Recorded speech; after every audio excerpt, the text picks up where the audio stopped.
subject of much controversy recently, especially in the past year. Yes, we do have a lot of problems with the judiciary in Taiwan. And I think the problem is twofold. One is the system itself is a bit outdated.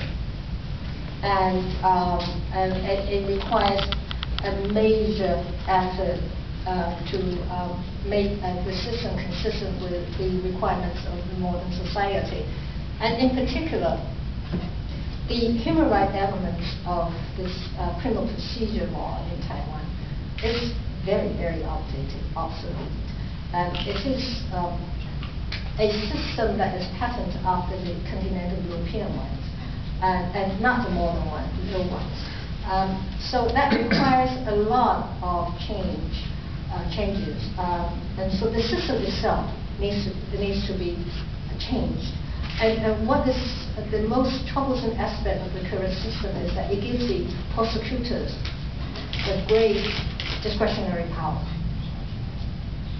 And the way we train our prosecutors and judges are not the same as you train your lawyers here.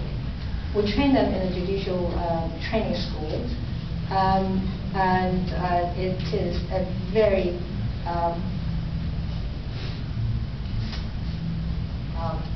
I should be careful in using the words because I used to be a professor of law.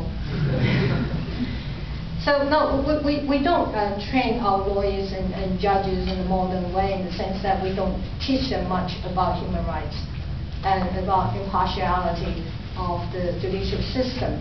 But we do give them some authoritarian ideas, that is, they have an obligation to be obedient to something else. So this is bad. And this is the leftover from the authoritarian age. And we haven't found a modern way to educate our lawyers and prosecutors and judges right. So that's for one thing. And secondly, since the system itself has so much flaws, and the system also gives broad discretionary power to the judicial personnel, and therefore the way they were educated also tell them that they should follow the political instructions of the leadership. So the political leadership then is very important in ensuring the independence of the judiciary in Taiwan. So if you have a leader who is clear about this independence of the judiciary and try to avoid interference into the judiciary system, then perhaps you will have a more decent situation.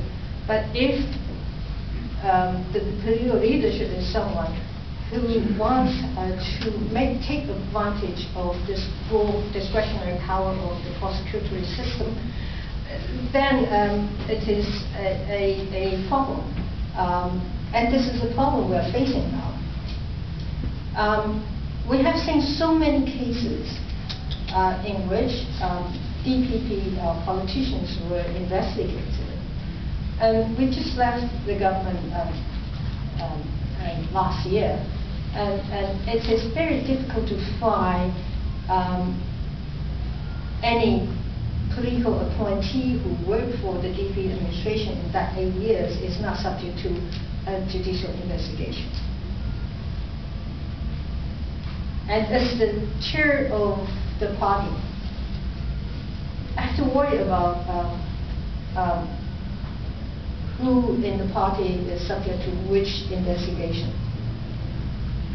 And we are actually subject to a type of across-the-board investigation over all our politicians and ministers who served in the past administration.